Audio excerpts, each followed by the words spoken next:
కాకినాడ నగరంలో పల్లంరాజు నగర్ రోడ్లో వేంచేసిన శ్రీ సిరిడి సాయిబాబా ఆలయం 8వ వార్షికోత్సవ మహోత్సవాలు ఆలయ కమిటీ ఆధ్వర్యంలో ఘనంగా నిర్వహించారు. సందర్భంగా ఆలయ కమిటీ చైర్మన్ బొమ్మిడి గంగోత్రి శ్రీను మాట్లాడుతూ శ్రీ సిరిడి సాయిబాబా ఆలయంలో 8వ వార్షికోత్సవం సందర్భంగా స్వామివారికి ప్రత్యేక పూజలు నిర్వహించడం జరుగుతుందని తెలిపారు. స్వామివారికి గణపతి పూజ, పుణ్యాహవచనం, గోపూజ, మండపారాధన స్వామివారికి ప్రత్యేకంగా జరిగిందని అన్నారు. అలాగే ధుని ప్రతిష్ఠ మహోత్సవం, లక్ష్మీ గణపతి హోమం, దత్తాత్రేయ హోమం, నవగ్రహాల హోమం తదితర విశిష్ట పూజాది కార్యక్రమాలు స్వామివారికి నిర్వహించడం జరిగిందని పేర్కొన్నారు.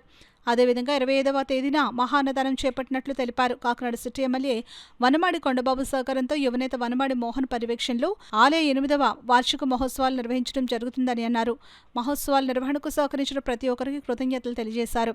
ఈ కార్యక్రమంలో ఆలయ కమిటీ ఉపాధ్యక్షులు Nunna Suryanarayanamurthy, secretary Koppasetti Eswararao, president Nainala Venkata Rakshagandhi, joint secretary Bommidi Balaraju, సభ్యులు కొంటం లక్ష్మి, చెక్క ఆదిలక్ష్మి, డొక్కాటి రాజు, పిల్లి శంకర్రావు, భక్తులు తదితరులు పాల్గొన్నారు. కాటడి జానకిరామయ్య గారు, మా గుడి సబ్జెక్ట్ విషయంలో ఈశ్వరరావు గారు, గౌరీ ఈశ్వరరావు గారు, తర్వాత గాంధీ గారు, తర్వాత సూరిబాబు గారు, తర్వాత బాలు గారు తర్వాత లక్ష్మి గారు, శంకర్ గారు తర్వాత లక్ష్మి గారు తర్వాత ఆదిలక్ష్మి గారు, ఆ తర్వాత ఇంకొక పేరు డొక్కాటి రాజు గారు. వీళ్ళందరూ కూడా చక్కగా మమ్మల్ని అందరినీ ముందుకు నడిపిస్తూ పేషెంట్కి సపోర్ట్ ఇస్తూ అన్ని కార్యక్రమాలు కూడా బాగా చేద్దాం. కమిటీ వాళ్ళు కాకుండా భక్తులు కూడా ఎంతో సహకారంతో వస్తున్నారు ముందుకు మనకి. అందుకని ఈ కార్యక్రమాన్ని బాగా చేయాలని మంచి ఉద్దేశంతో చేశారు.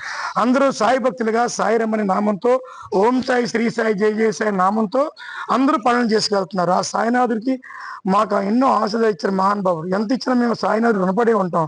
ఆ సాయినాథుడు ఆశలు మాకు కావాలి. ఈ ప్రోగ్రాం రేపు ప్రోగ్రాం అయితే మాత్రం సాయంకాలం 4:30కి అఖండంగా 11 మంది పంతుళ్ళు, ఆ 10 జంటలతో ఈ రోజు 24వ తారీఖున సాయంకాలం 5 గంటలకి హోమం ఉంది, అఖండంగా మండపారాధన ఉంది, భూమి పూజ ఉంది, దత్తాత్రేయ పూజ ఉంది, సాయి పూజ ఉంది, కాలభైరవి పూజ ఉంది, అమ్మవారి దుర్గంతల పూజ ఉంది. భక్తులు ప్రతి ఒక్కరు కూడా ఈ రోజు 24వ తారీఖు సాయంకాలం 4:30 నుంచి అఖండంగా భక్తులతో ఎన్నో పూజలు జరుగుతున్నాయి. 11 మంది ఏద పంతులు జరుగుతుంది. రావాల్సే ప్రతి భక్తుడికి అవకాశం ఉంది.